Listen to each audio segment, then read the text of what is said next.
Pemerintah pusat melalui Menteri Luar Negeri Retno Marsudi beberapa bulan terakhir menyatakan jika jemaah calon umroh asal Indonesia akan bisa kembali melaksanakan ibadah ke Tanah Suci. Namun hingga saat ini rencana tersebut masih menjadi tanya dikarenakan pihak penyelenggara umroh masih menunggu regulasi resmi dari pemerintah Indonesia dan juga Saudi Arabia, terutama soal jenis vaksin yang digunakan.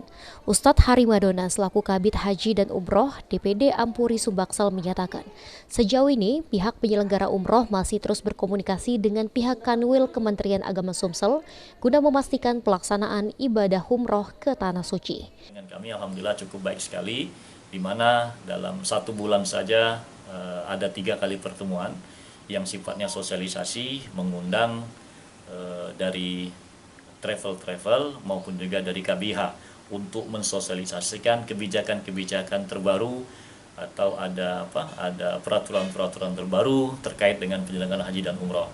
Kami intens sekali berkomunikasi dengan pihak Kemenak Provinsi maupun Kemenak Kota Palembang.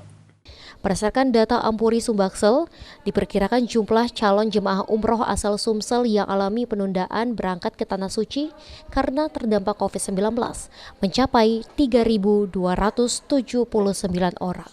Firman Hidayat, PAL TV.